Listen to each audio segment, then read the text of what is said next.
Hello नमस्कार good morning सुप्रभात जय श्री कृष्ण। दोस्तों विद्याशक्ति एजुकेशन के ऑनलाइन प्लेटफॉर्म पर आप सभी दोस्तों का हार्दिक स्वागत और अभिनंदन है। दोस्तों आज अपन पढ़ेंगे एकल झिल्ली युक्त कोशिकांगों के बारे में। किसके बारे में? एकल झिल्ली युक्त कोशिकांग है वो कौन कौन से है उनके बारे में हम पढ़ेंगे। ठीक है, तो हमारा जो मेन जो पॉइंट चल रहा है वो चल रहा है कोशिका अंगों के बारे में। किसके बारे में? कोशिका अंग है वो कौन कौन से होते हैं इसके बारे में हमारा पॉइंट चल रहा है। आज अपन पढ़ेंगे इस वीडियो में अंतःप्रद्रवी जालिका। ठीक है, तो इस क्लास में अपन अंतःप्रद्रवी जालिका पढ़ेंगे। इससे पहले माइटोकॉन्ड्रिया और हरितलवक को पढ़ चुके हैं जो कि दोहरी झिल्ली युक्त कोशिकांग होते हैं। ठीक है, तो दोहरी झिल्ली युक्त कोशिकांगों की बात करें, दोहरी झिल्ली युक्त जो कोशिकांग है वो होता है अपने कितने प्रकार के? कितने होते हैं? दो होते हैं वैसे, और या नहीं तो केंद्र को शामिल करते हैं तो अपन तीन। तो दोहरी झिल्ली युक्त कोशिकांग हो जाते हैं तीन। एक तो होता है माइटोकॉन्ड्रिया, क्या होता है? माइटोकॉन्ड्रिया। और एक होता है हरितलवक या क्लोरोप्लास्ट। ठीक है, जो लवक के अंदर ही आता है, तो यहां लिख देता हूं मैं लवक। ठीक है, लवक तीन प्रकार के होते हैं। ठीक है, लवकों के लिए अलग से वीडियो अपलोड कर रखा है। ठीक है, जिसके अंदर अपने जो ल्यूकोप्लास्ट, क्रोमोप्लास्ट और क्लोरोप्लास्ट तीन प्रकार के लवकों की जानकारी दे रखी है। ठीक है, उसके बाद अपन बात करें आगे, तो उसके बाद आगे आता है केंद्रक। आगे क्या आता है? केंद्रक आता है, और केंद्रक को अपन है वो बाद में पढ़ेंगे। ठीक है, तो दो कोशिकांग है दोहरी झिल्ली युक्त कोशिकांग, उसको मैं बता चुका हूं। ठीक है, ये जो कोशिकांगों का जो वर्गीकरण है, कोशिका अंगों का जो वर्गीकरण है अपने, कोशिका अंगों का वर्गीकरण, कोशिका अंगों के वर्गीकरण की अपन बात करें तो इनको कितने भागों में बांटा गया है? इनको बांटा गया है चार भागों में। एक तो मैंने आपको बताया था दोहरी झिल्ली युक्त कोशिकांग, कौन से? दोहरी झिल्ली वाले, और एक बताए थे एकल झिल्ली वाले। ठीक है, एकल झिल्ली वाले। आज अपन शुरुआत करेंगे एकल झिल्ली वालों की। ठीक है, और एक है अपने झिल्ली विहीन। एक कौन है? जिनमें झिल्ली पाई नहीं जाती है, झिल्ली विहीन। और एक है वो अन्य प्रकार के है। तो ये चार प्रकार का वर्गीकरण है कोशिका अंगों का, मतलब कोशिका अंगों को चार भागों में बांटा गया है। एक तो है दोहरी झिल्ली युक्त कोशिकांग, ठीक है, और एक है एकल झिल्ली युक्त कोशिकांग, एक है झिल्ली विहीन, और एक है अन्य प्रकार के। ठीक है, और जो एकल झिल्ली वाले कोशिकांग है उनकी अपन शुरुआत कर चुके हैं, और वो है पहला जो है वो आज अपन पढ़ेंगे अंतःप्रद्रवी जालिका के बारे में।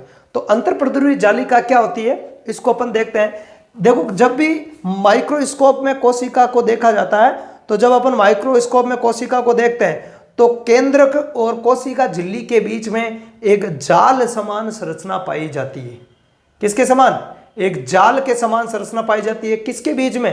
केंद्रक से लेकर कोशिका झिल्ली के बीच में, मतलब संपूर्ण कोशिका द्रव्य में फैली रहती है, संपूर्ण कोशिका द्रव्य के अंदर फैली रहती है। आगे बात समझ में? केंद्रक से लगाकर कहां तक? जो कोशिका झिल्ली होती है वहां तक। ठीक है, तो अपन लिख सकते हैं कि केंद्रक से झिल्ली तक, केंद्रक से कोशिका झिल्ली तक, केंद्रक से कहां तक? कोशिका झिल्ली तक एक जाल समान संरचना, एक जाली का समान है ना, या ऐसे लिख दो, एक जाली का समान संरचना पाई जाती है। उसी को अपन क्या बोलते हैं? उसी को अपन बोलते हैं अंतःप्रद्रवी जालिका, या इसको बोलते हैं एंडोप्लाज्मिक रेटिकुलम। क्या बोलते हैं इसको? इसको बोलते हैं अपन एंडोप्लाज्मिक रेटिकुलम, ER। क्या बोला जाएगा? ER या एंडोप्लाज्मिक रेटिकुलम, अंतःप्रद्रवी जालिका। अब बात करें इसकी खोज की। ठीक है, तो इसकी जो खोज है वो की थी कीथ पोर्टर नामक वैज्ञानिक ने। किसने की थी? कीथ पोर्टर ने। किसने की थी? कीथ पोर्टर नामक वैज्ञानिक ने इसकी खोज दी, और इसका जो नामकरण है ना, ये नाम भी कीथ पोर्टर ने ही दिया था। कहने का मतलब है कि अंतःप्रद्रवी जालिका जो एंडोप्लाज्मिक रेटिकुलम होती है, इस एंडोप्लाज्मिक रेटिकुलम की खोज कीथ पोर्टर ने की थी, और नाम भी किसने दिया था? नाम भी किसने दिया? कीथ पोर्टर ने ही दिया था। और ये कहां पाई जाती है? कोशिका में केंद्रक से लेकर कोशिका झिल्ली तक एक जालिका के समान संरचना का निर्माण करती है। ठीक है, तो उसी को अपन क्या बोलते हैं? उसी को बोलते हैं एंडोप्लाज्मिक रेटिकुलम या अंतर्द्रवी जालिका। अंतर्द्रवी जालिका बोल दो या अंतर्प्रद्रवी जालिका बोल दो। अलग अलग किताबों में इसका थोड़ा आजकल की किताबें जो आती है उसमें अंतर्द्रवी जालिका नाम लिखा हुआ आता है, जबकि पुरानी किताबों की अपन बात करेंगे उनमें अंतर्प्रद्रवी जालिका शब्द लिखा हुआ आएगा। ठीक है, तो एक ही बात है, एंडोप्लाज्मिक रेटिकुलम इसको अपन कहेंगे। ठीक है, तो ये क्या करती है कि ये एक जाल का निर्माण करने के कारण ये कोशिका का कंकाल बनाती है। क्या बनाती है? कोशिका का कंकाल बनाती है। ध्यान रखना, क्या करती है? ये कोशिका का कंकाल बनाने का कार्य करती है। अब जो अंतःप्रद्रवी जालिका है उसके दो प्रकार होते हैं। कितने प्रकार होते हैं? अंतःप्रद्रवी जालिका के दो प्रकार होते हैं। कौन कौन से होते हैं वो दो प्रकार? एक तो होती है आपने खुरदरी अंतर्प्रद्रवी जालिका। कैसे? एक तो होती है खुरदरी अंतर्प्रद्रवी जालिका और एक होती है चिकनी अंतर्प्रद्रवी जालिका। पहला प्रकार है खुरदरी अंतर्प्रद्रवी जालिका, ठीक है, और दूसरा प्रकार है चिकनी अंतर्प्रद्रवी जालिका। तो अंतर्प्रद्रवी जालिका को अपन बोलते हैं एंडोप्लाज्मिक रेटिकुलम। क्या बोलते हैं? Endoplasmic reticulum ER। ठीक है, तो इनके दोनों के शॉर्ट जो नेम हो जाएंगे वो हो जाएंगे, खुरदरी अंतर्प्रद्रवी जालिका का हो जाएगा आपके रफ एंडोप्लाज्मिक रेटिकुलम RER। क्या हो जाएगा? RER है, रफ एंडोप्लाज्मिक रेटिकुलम। और जो चिकनी अंतःप्रद्रवी जालिका है उसको अपन बोलते हैं कि स्मूथ, है ना, स्मूथ एंडोप्लाज्मिक रेटिकुलम, तो SER। ठीक है, तो अपन इनको ऐसे भी बोल सकते हैं रेर और शेर। क्या बोल सकते हैं इसको? रेर और शेर। ठीक है, तो RER और SER ये दो प्रकार होते हैं किसके? अंतःप्रद्रवी जालिका के। ठीक है, अब खुरदरी अंतःप्रद्रवी जालिका किसको कहते हैं? अंतःप्रद्रवी जालिका जिसकी जो सतह होती है उसके ऊपर राइबोसोम के कण पाए जाते हैं। क्या पाए जाते हैं? राइबोसोम के कण पाए जाते हैं। इसके ऊपर क्या पाए जाते हैं? राइबोसोम के कण उपस्थित होते हैं। राइबोसोम के कण पाए जाते हैं, तो उसको अपन बोलते हैं खुरदरी अंतःप्रद्रवी जालिका। भाई उसकी जो सतह होती है ना अंतःप्रद्रवी जो जालिका होती है उसमें एक पार्ट होता है सिस्टर्नी। क्या होती है? सिस्टर्नी होती है। अभी अपन देखेंगे तो सिस्टर्नी के अंदर क्या होता है कि कुछ विशेष प्रकार की गोलाकार संरचनाएं या कण समान संरचनाएं पाई जाती है। उन कण समान संरचनाओं को क्या बोला जाता है? उनको बोला जाता है राइबोसोम। क्या बोलते हैं? राइबोसोम। राइबोसोम के कारण वो खुरदरी हो जाती है। भाई कोई समतल सतह है, वो समतल सतह के ऊपर आप बिंदी के समान गोल गोल संरचनाओं को जगह जगह चिपका दो तो संरचनाएं कैसी हो जाएगी? खुरदरी हो जाएगी ना, है ना, क्योंकि बीच बीच में इसके ऊपर क्या आ गए, है ना, खुरदरे वो कण आ गए, गोलाकार कण आ गए, तो बीच में जगह छूट गई तो वो खुरदरी हो गई, उबड़ खाबड़ हो गई, है ना, तो ऐसी होती है। ठीक है, तो राइबोसोम के जो कण होते हैं वो प्रोटीन संश्लेषण का कार्य करते हैं। किसका कार्य करते हैं? प्रोटीन संश्लेषण का कार्य करते हैं। आपको पता होना चाहिए राइबोसोम को प्रोटीन फैक्ट्री कहते हैं। क्या कहते हैं? Protein factory. तो प्रोटीन संश्लेषण का जो कार्य होता है वो राइबोसोम के ऊपर होता है। कहाँ होता है? राइबोसोम के ऊपर। और राइबोसोम है वो दो प्रकार के होते हैं, 70S 80S। ठीक है, और माइटोकॉन्ड्रिया में भी होते हैं, हरितलवक में भी होते हैं, और इसके साथ साथ कहाँ होता है? इसके साथ साथ जो खुरदरी अंतःप्रद्रवी जालिका है उसमें भी आपके पाए जाते हैं। ठीक है, उसमें भी पाए जाते हैं। ठीक है, तो इस प्रकार से अपन कह सकते हैं इनडायरेक्टली जो खुरदरी अंतःप्रद्रवी जालिका है इसके द्वारा किसका निर्माण किया जाता है? प्रोटीन संश्लेषण का कार्य किया जाता है। क्यों किया जाता है? क्योंकि इसके ऊपर राइबोसोम के कण पाए जाते हैं। ध्यान रखना है, कई बार सवाल ऐसे भी आता है कि राइबोसोम है, उनका कार्य क्या है? तो राइबोसोम में प्रोटीन संश्लेषण का कार्य करते हैं। यह सवाल ऐसे भी आता है कि प्रोटीन संश्लेषण का कार्य किस कोशिकांग में होता है? तो राइबोसोम में ही होता है। आगे बात सुन, अब सवाल ऐसे पूछे कि या पूछ ले कि अंतःप्रद्रवी जालिका खुरदरी क्यों होती है? तो खुरदरी होने का कारण है कि उसके ऊपर राइबोसोम के कण पाए जाते हैं। किसके कण पाए जाते हैं? उस पर राइबोसोम के कण पाए जाते हैं, इसलिए वो कैसे होती है? खुरदरी होती है। कैसे होती है? वो खुरदरी होती है। ठीक है, आगे देखते हैं। चिकनी अंतःप्रद्रवी जालिका SER, स्मूथ एंडोप्लाज्मिक रेटिकुलम। तो इसके ऊपर स्मूथ बिल्कुल सपाट सतह होती है, बिल्कुल सपाट होती है। इस पर किसी भी प्रकार के कोई राइबोसोम के कण नहीं पाए जाते हैं। राइबोसोम के कण नहीं पाए जाने के कारण है इसके द्वारा प्रोटीन संश्लेषण है वो नहीं किया जाता है। ठीक है, तो आप कहोगे सर जब प्रोटीन संश्लेषण नहीं होता फिर ये क्या काम करती है? तो ये है जो लिपिड या वसा का संश्लेषण करती है। किसका? लिपिड या वसा का संश्लेषण। या इसके ऊपर राइबोसोम के कण नहीं पाए जाते, तो ध्यान रखना है। तो ये क्या करती है? लिपिड या जिसको अपन क्या बोलते हैं वसा, तो लिपिड या जो वसा होती है उसके संश्लेषण और उसका संग्रहण करने का कार्य किया जाता है। तो ऐसी कोशिकाएं जो प्रोटीन की दृष्टिकोण से अधिक सक्रिय होती है ना, ऐसी कोशिकाएं जिनमें ज़्यादा मात्रा में प्रोटीन बनता है या वो कोशिकाएं ज़्यादा प्रोटीन का उत्पादन करती है, तो प्रोटीन का उत्पादन करने वाली जो कोशिकाएं होती है उनमें ज़्यादा संख्या में कौन सी मिलेगी आपको, खुरदरी अंतःप्रद्रवी जालिका मिलेगी, है ना, RER मिलेगी, क्योंकि उस पर राइबोसोम के कण होते हैं जिसकी वजह से वो प्रोटीन बनाती है।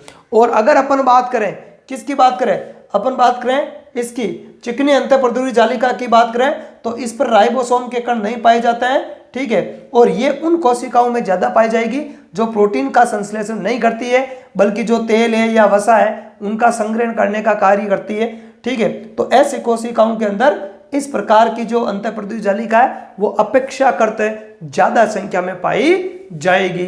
तो ये दो प्रकार की जो है आपके कौन अंतःप्रद्रवी जालिका हो गई, ठीक है। और मुख्य मुख्य इनके दोनों के कार्य भी हो गए। अंतःप्रद्रवी जालिका के तो और भी कार्य हो गए, दोनों के मिलाकर तो और भी कार्य हो जाएंगे। अभी इनके कार्यों को भी अपन देखेंगे। अब बात करें इसकी संरचना की, किसकी बात करें, इसकी संरचना कैसी होती है, तो इसकी संरचना के बारे में अपन देखते हैं। तो अंतःप्रद्रवी जालिका होती है वो आपके 3 प्रकार की संरचनाओं से मिलकर बनी होती है।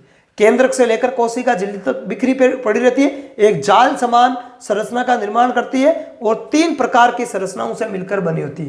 कितने प्रकार की संरचनाओं से, 3 प्रकार की संरचनाओं से मिलकर बनी होती है, ठीक है। इसकी संरचना की अपन बात करें तो संरचना में आपको 3 भाग दिखाई देंगे।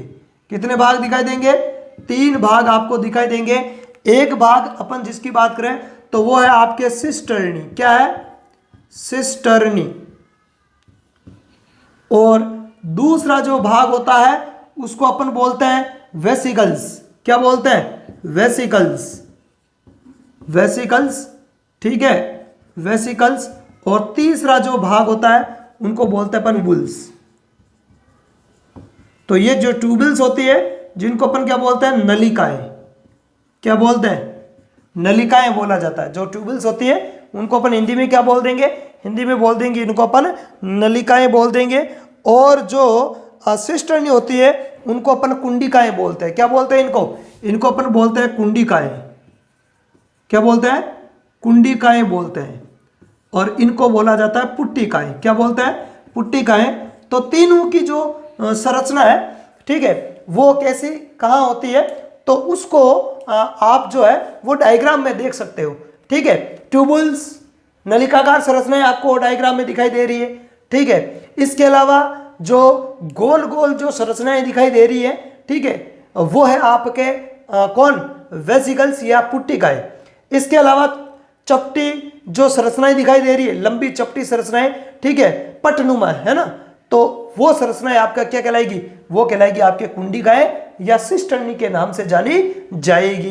तो इस प्रकार से ये अंतःप्रद्रवी जालिका की क्या होती है, संरचना होती है। संरचना में 3 भाग होते हैं, ठीक है, कौन से, सिस्टर्नी या कुंडिकाएं, वेसिकल्स या पुट्टिकाएं और ट्यूबल्स या नलिकाएं। आगे बात सुन। अब जिन अंतःप्रद्रवी जालिका की सतह के ऊपर राइबोसोम के कण पाए जाते हैं वो क्या हो जाएगी, खुरदरी हो जाएगी, वो क्या हो जाएगी, खुरदरी हो जाएगी। और जिनकी जो सतह होती है, सतह कौन सी, कुंडिकाएं, सिस्टर्नी, राइबोसोम के कण सिस्टर्नी के ऊपर पाए जाते हैं, ठीक है। और जिनकी सिस्टर्नी के ऊपर राइबोसोम के कण नहीं पाए जाते हैं तो वो हो जाएगी स्मूथ एंडोप्लाज्मिक रेटिकुलम, अर्थात चिकनी अंतःप्रद्रवी जालिका हो जाएगी। आगे बात समझ में। तो ये 3 भाग होते हैं किसके, इस अंतःप्रद्रवी जालिका के। अब अपन बात करें इसके कार्यों की, तो इसके कार्य कौन कौन से उनको अपन देख लेते हैं। एक तो इसका जो कार्य हो जाएगा वो अभी हमने पढ़ा है कि जो चिकनी अंतःप्रद्रवी जालिका है वो प्रोटीन संश्लेषण का कार्य करती है। किसका कार्य करती है, प्रोटीन संश्लेषण का। तो एक कार्य तो हो जाएगा इसका प्रोटीन संश्लेषण का कार्य, जो कि अपन ने पहले ही पढ़ लिया है। आगे बात समझ में। तो ये प्रोटीन संश्लेषण का कार्य है वो भी इसके द्वारा किया जाता है।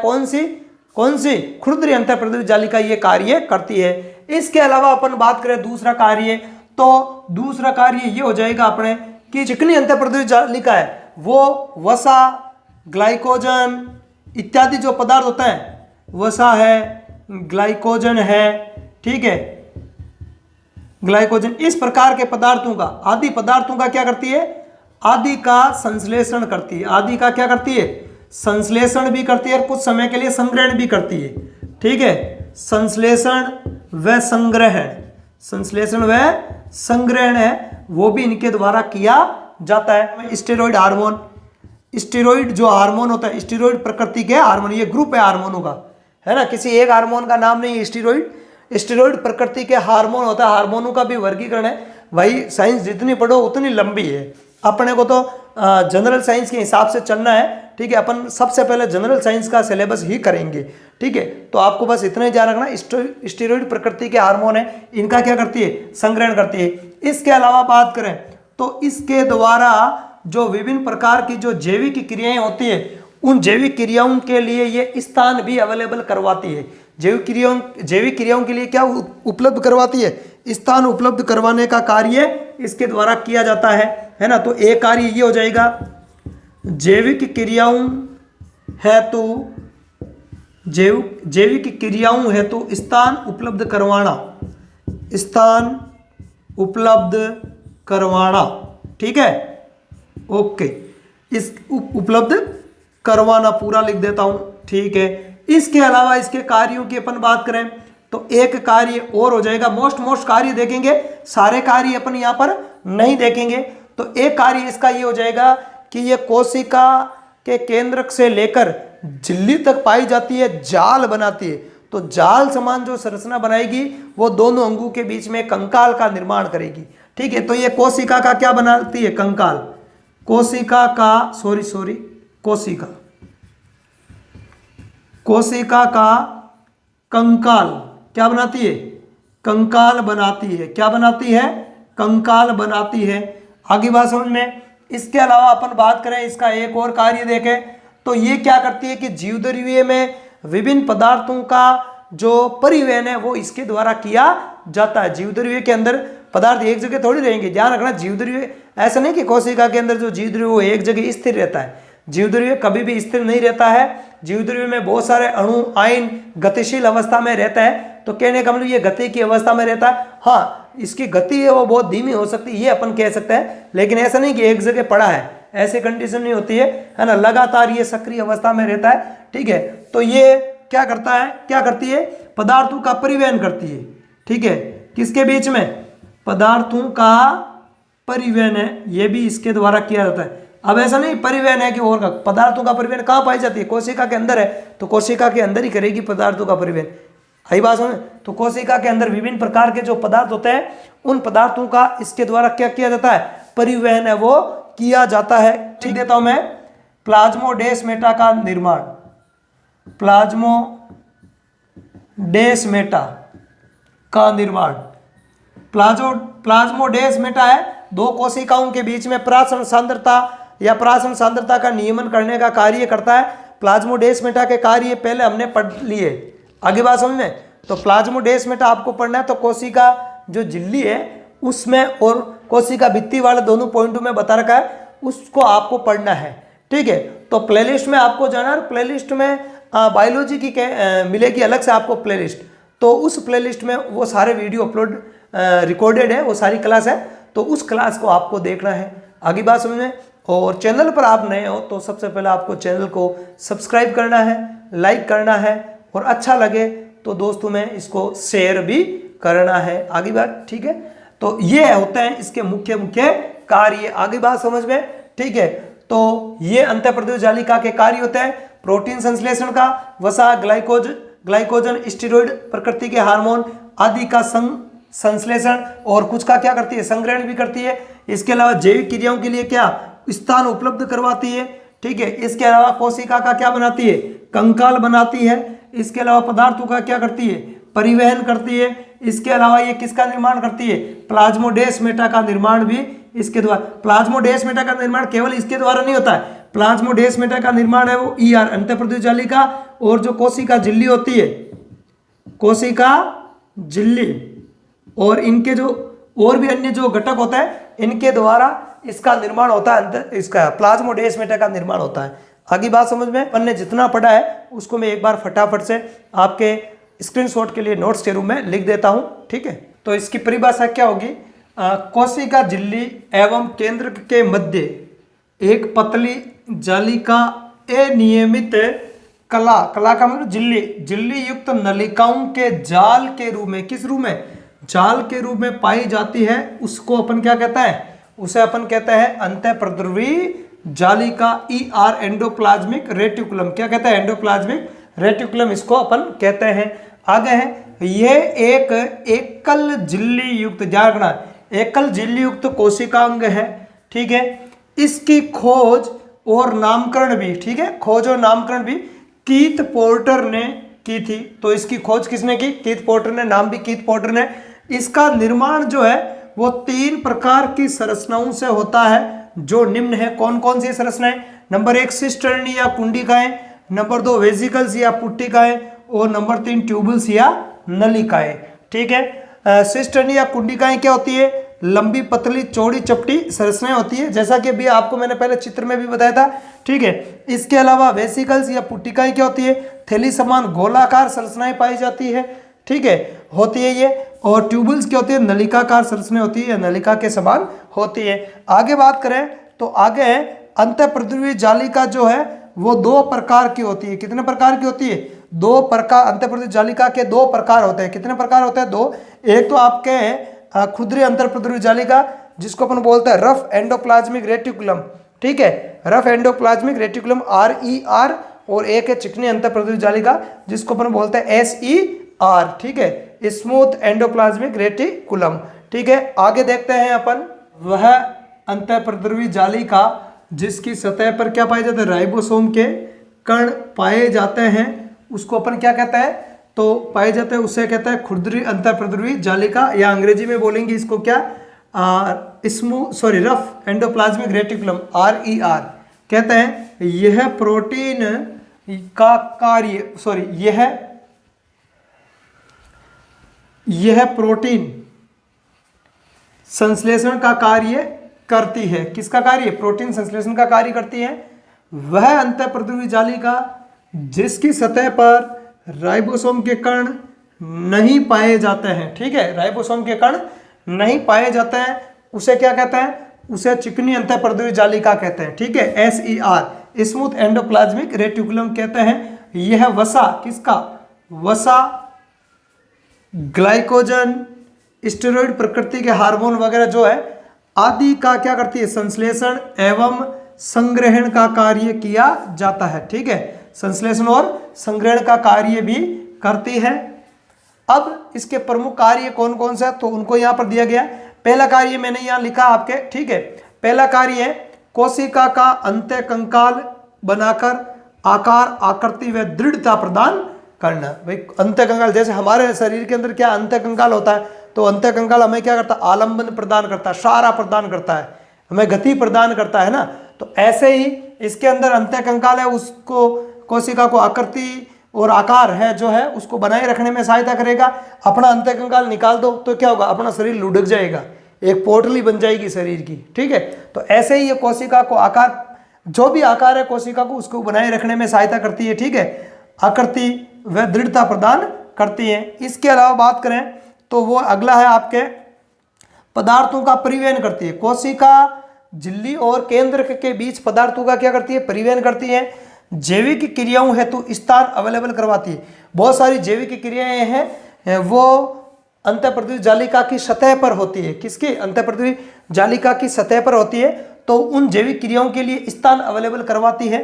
इसके अलावा बात करें तो SER स्मूथ एंडोप्लाज्मिक रेटिकुलम जो है वो कोशिका को विषैले जो पदार्थ होते हैं उन विषैले पदार्थों के टॉक्सिक प्रभाव से, जहरीलेपन से, आविषालु प्रभाव से क्या करती है? बचाने का कार्य करती है। ये मोस्ट इंपोर्टेंट कार्य ध्यान रखना है ना। एक तो अंत्य कंकाल वाला कार्य है, ये पहला, ये इंपॉर्टेंट कार्य है कि कोशिका का अंत्य कंकाल किसके द्वारा बनाया जाता है? तो अंतःप्रद्रवी जालिका के द्वारा। एक ये भी इंपॉर्टेंट है कि कोशिका को विषैले पदार्थों के आविषालु प्रभाव से, टॉक्साइड प्रभाव से या टॉक्सिक प्रभाव से कौन बचाती है? तो अंतःप्रद्रवी जालिका बचाती है। कौन सा अंग बचाता है? तो अंतःप्रद्रवी जालिका बचाता है।